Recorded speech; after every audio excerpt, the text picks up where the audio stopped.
Dear students, school mathematics division में YouTube के Jitendra KLD classes में आप सभी का स्वागत है। मैं जितेंद्र कुमार यादव।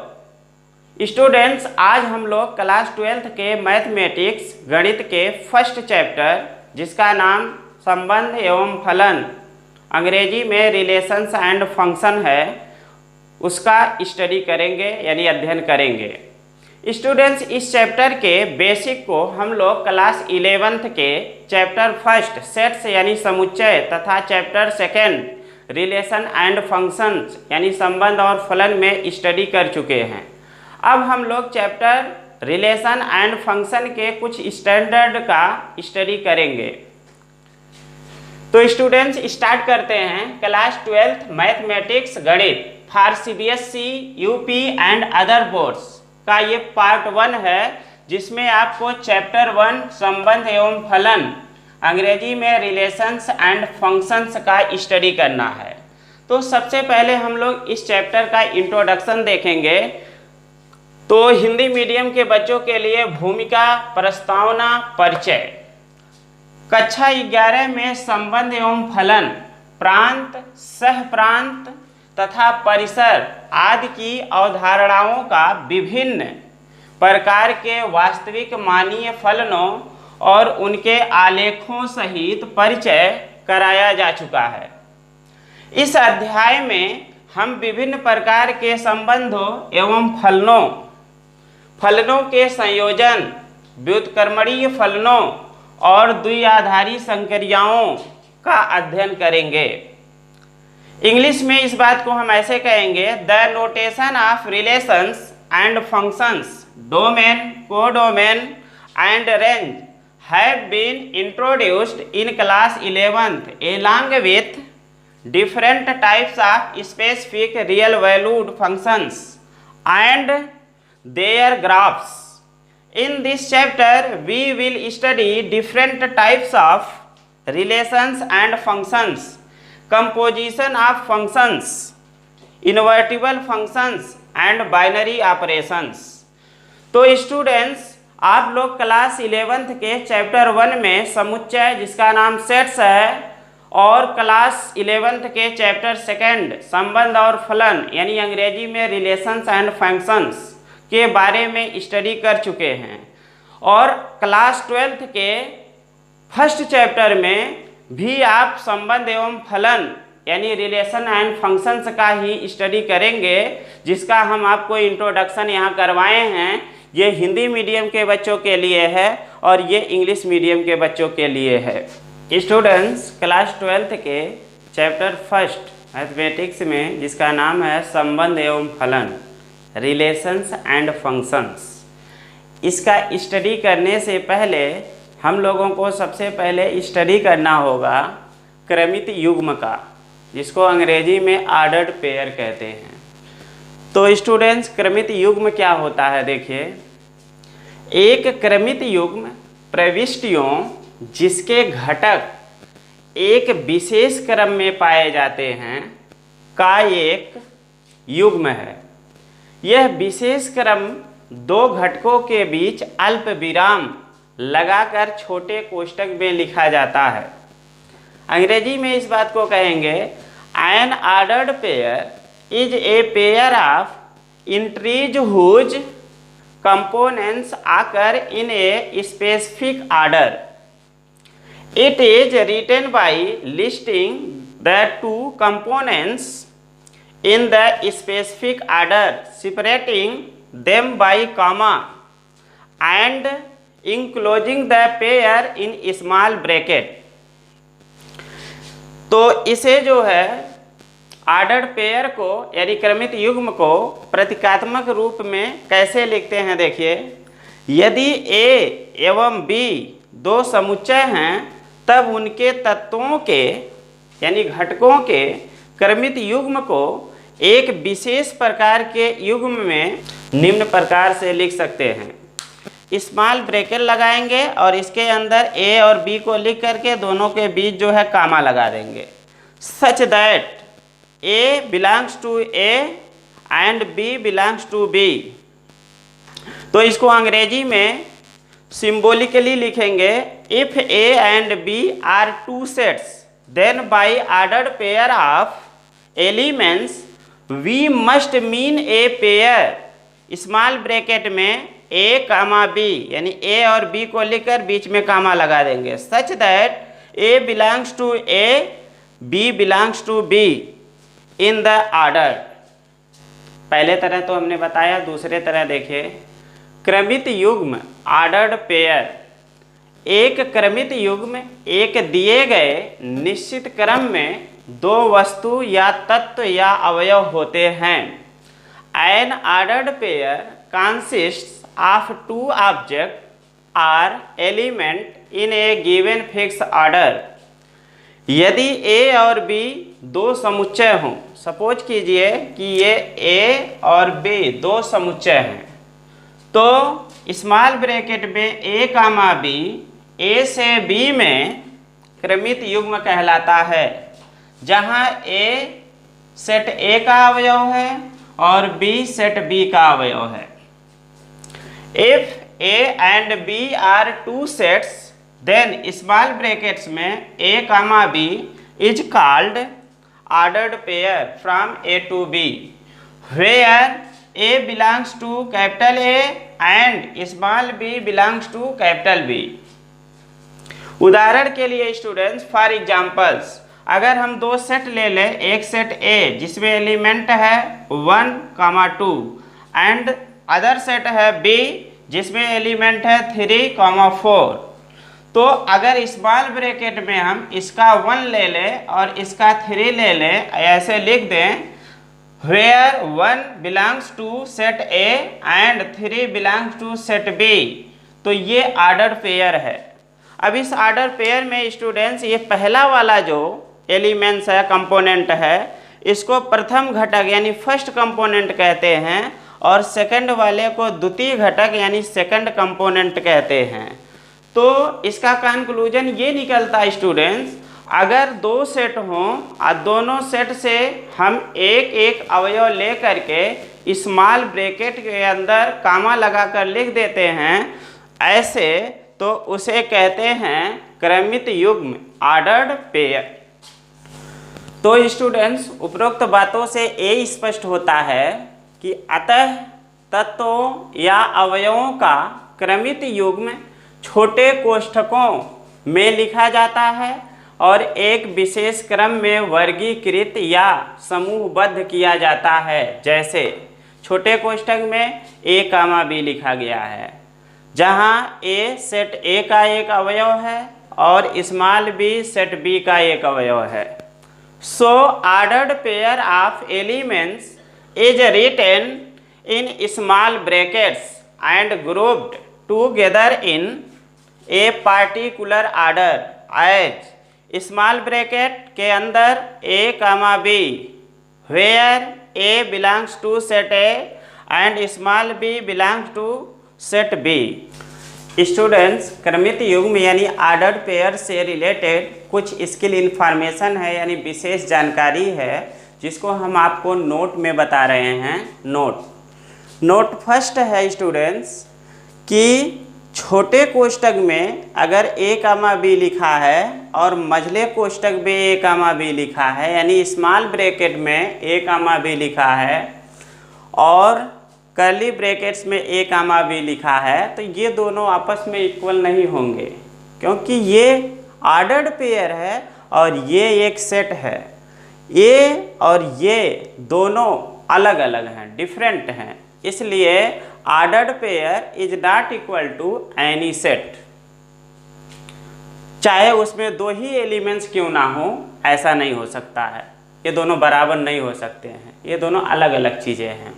सेकेंड नोट है स्टूडेंट्स, स्मॉल ब्रैकेट में A comma B is not equal to small bracket में बी कामा ए। अगर एक order pair A comma B है और अगर इसके ऑर्डर को चेंज कर दिया जाए तो ये दोनों इक्वल नहीं होते हैं। कब तक इक्वल नहीं होते हैं? जब तक कि ए बराबर बी, यानी ये दोनों आपस में बराबर ना हो जाए, unless A is equal to B. Third note है, क्रमित युग्म में पहला व दूसरा घटक समान हो सकता है। ऐसा नहीं है कि अगर कोई क्रमित युग्म है और उसके जो दो कंपोनेंट हैं वो अलग अलग ही होना चाहिए, ये जरूरी नहीं है। इसलिए थर्ड पे आपको ध्यान देना है कि क्रमित युग्म में पहला व दूसरा घटक समान हो सकता है। जैसे ये क्रमित युग्म लिखा गया है, ये भी क्रमित युग्म है, ये भी क्रमित युग्म है, ऐसे बहुत सारे क्रमित युग्म आएंगे। तो पहला घटक इसका, दूसरा घटक सेम, पहला दूसरा सेम, पहला दूसरा सेम, ऐसा भी हो सकता है। अंग्रेजी में कहेंगे ऑर्डर्ड पेयर में have the same first and second components as small bracket A comma A, small bracket B comma B, small bracket C comma C. ये ऑर्डर्ड पेयर्स हैं, बट ये जरूरी नहीं है कि ये दोनों अलग अलग हों तभी ऑर्डर पेयर कहलाएंगे, सेम भी हो सकते हैं।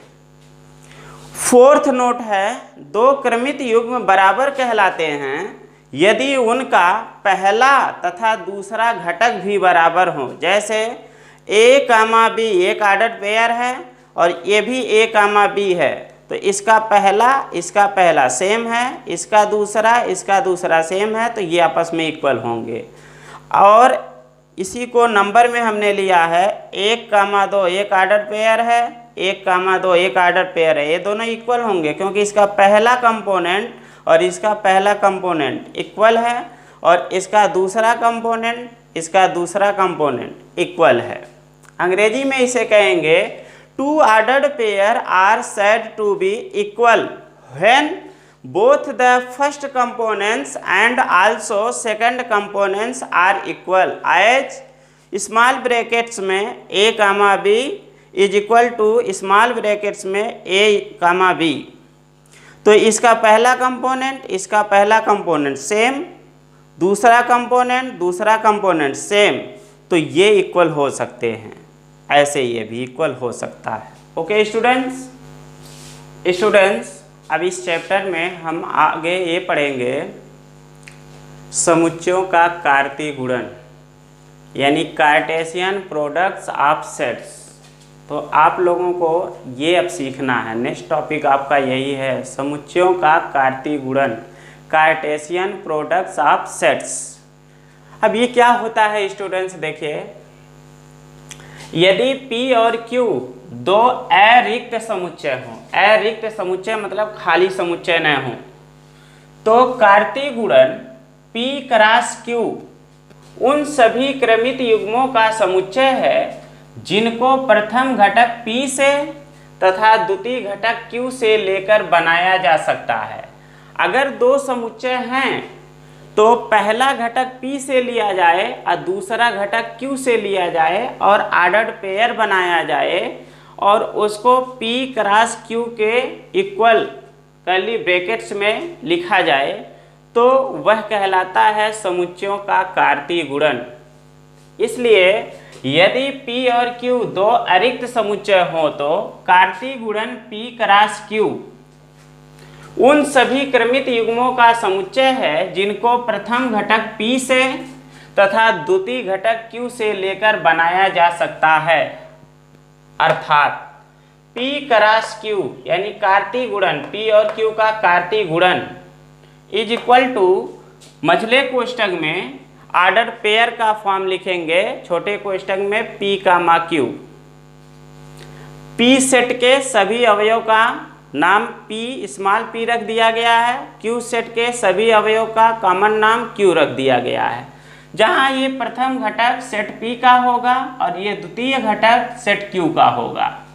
इसको इंग्लिश में स्टूडेंट्स कहेंगे if P and Q are two non empty sets then cartesian product P cross Q is the set of all ordered pairs of elements from P and Q, that is P cross Q यानी cartesian product P and Q is equal to curly brackets में order pair के form में लिखा गया है ये small p comma small q, जहाँ पे ये स्मॉल p सेट P का होगा और स्मॉल q सेट Q का होगा। तो ये आपका डेफिनेशन था समुच्चयों का कार्तीय गुणन। इसको एक दूसरे तरह से भी आप सीख सकते हो स्टूडेंट्स कि समुच्चयों का कार्तीय गुणन यानी कार्टेशियन प्रोडक्ट्स ऑफ सेट्स होता क्या है। देखिए, जैसे दो अरिक्त समुच्चयों का मतलब इसमें एलिमेंट्स हो, P और Q का कार्तीय गुणन ऑर्डर्ड पेयर P, Q के रूप के सभी संभव क्रमित युग्मों का समुच्चय होता है, जहां पहला प्रविष्टि समुच्चय P से आता है तथा दूसरा समुच्चय Q से आता है। तो जो ऑर्डर्ड पेयर होगा उसका पहला वाला जो रहेगा वो सेट P से रहेगा और दूसरा घटक सेट Q से रहेगा। ऑर्डर्ड पेयर के फॉर्म में जब एक सेट लिख दिया जाता है, एक समुच्चय लिख दिया जाता है, तो वह कार्तीय गुणन P क्रॉस Q कहलाता है। अंग्रेजी में इसे बोलेंगे students, the cartesian product of two non empty sets P and Q is the set of all possible ordered pairs of the form P, Q ordered pair के फॉर्म में है, where the first entry comes from set P and second comes from set Q। अब इसका example हम लिए हैं students, as जैसे एक सेट हम P लिए हैं और इसमें एलिमेंट है 1 और 2, 1 एंड 2। एक सेट हम Q लिए हैं, इसमें एलिमेंट्स हैं A, B, C। अब दोनों का जो है कार्तीय गुणन यानी कार्टेशियन प्रोडक्ट हमने लिखा, तो कार्टेशियन प्रोडक्ट ऐसे लिखा जाता है स्टूडेंट, पहले सेट का पहले लिखा जाता है और दूसरे सेट का बाद में लिखा जाता है। तो 1 का A के साथ ऑर्डर पेयर, 1 का B के साथ, 1 का C के साथ। अब इसे छोड़ देंगे, 2 का A के साथ, 2 का B के साथ, 2 का C के साथ और कर्ली ब्रैकेट्स को क्लोज कर देंगे। तो ये आपका एक सेट है और इसी सेट को बोलते हैं कार्तीय गुणन, समुच्चयों का कार्तीय गुणन यानी कार्टेशियन प्रोडक्ट्स ऑफ सेट्स। इसे अगर हम प्रतीकात्मक रूप में लिखें, सिंबॉलिकली लिखें, तो P cross Q is equal to curly brackets order pair का एक जनरल फॉर्म लिखा गया है P, Q सच दैट, जहां पे ये P जो है सेट P का है एलिमेंट और Q जो है सेट Q का एलिमेंट है। तो ये आपका था स्टूडेंट समुच्चयों का कार्तीय गुणन यानी Cartesian products of sets. Okay,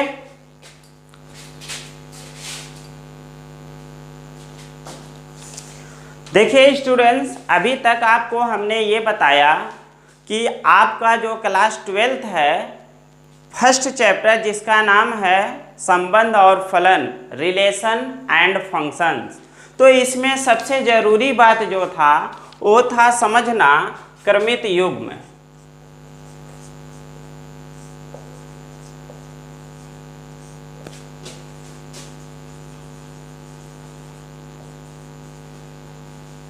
ordered pair. तो स्टूडेंट्स इसे सीधे रिमाइंड रखिए, याद रखिए कि जब दो चीज़ों को A और B, दो चीज़ है, इसके बीच कामा लगा करके स्मॉल ब्रैकेट में लिख दिया जाता है, तो उसे कहते हैं क्रमित युग्म ऑर्डर्ड पेयर। नंबर भी ले सकते हैं, जैसे 1, 3 हम ले लिए।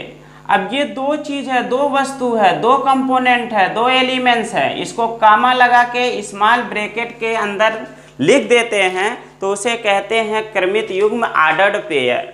आपको बस यही रिमाइंड रखना है कि जब भी सिंपल ब्रैकेट्स में यानी स्मॉल ब्रैकेट्स में दो चीज़ें आए तो उसको आप समझेंगे क्रमित युग्म है, ऑर्डर्ड पेयर्स है। उसके बाद स्टूडेंट्स सेकंड चीज आपको ये समझना था समुच्चयों का कार्तीय गुणन।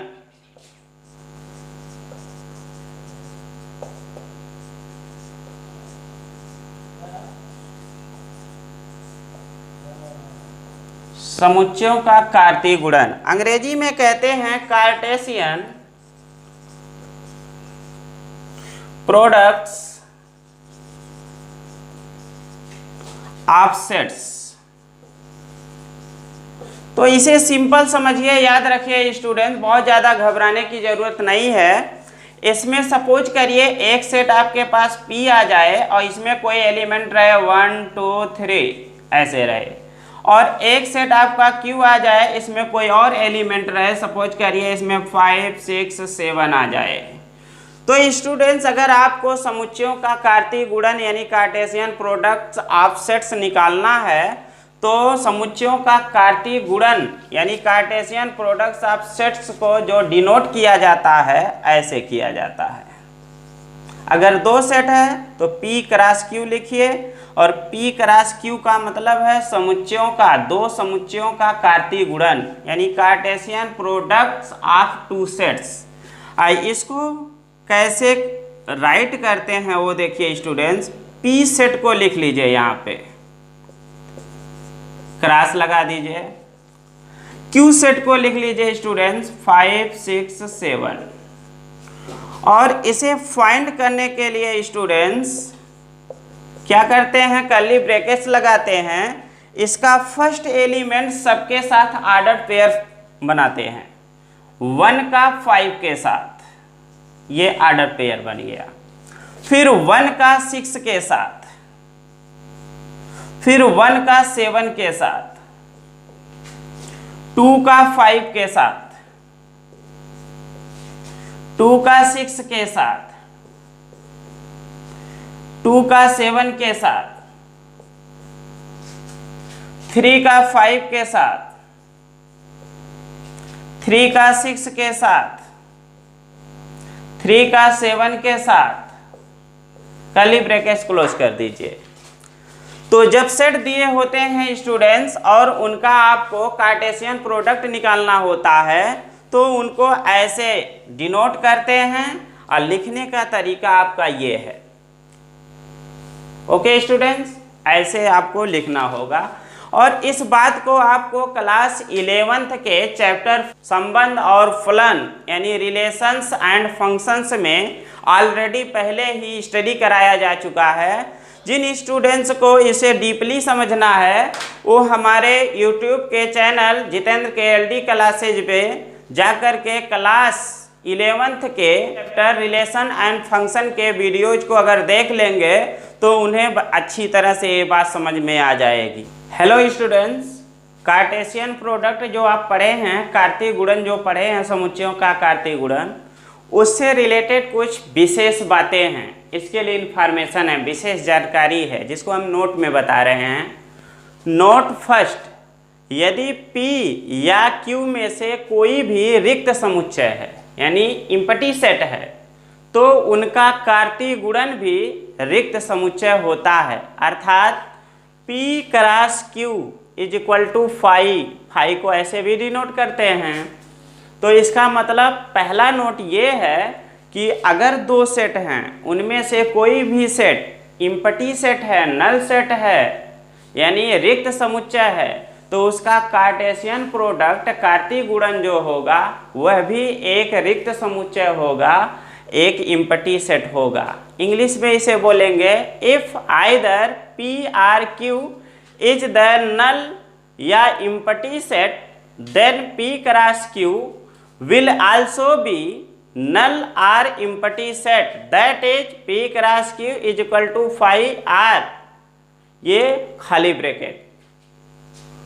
सेकेंड नोट है स्टूडेंट्स, यदि P तथा Q अरिक्त समुच्चय हैं यानी दोनों रिक्त समुच्चय नहीं है, अरिक्त हैं, नॉन इम्पटी सेट हैं, और P या Q में से कोई अपरिमित है, अपरिमित है मतलब असीमित समुच्चय है, तो P क्रॉस Q यानी कार्तीय गुणन P और Q का भी अपरिमित यानी असीमित समुच्चय होता है।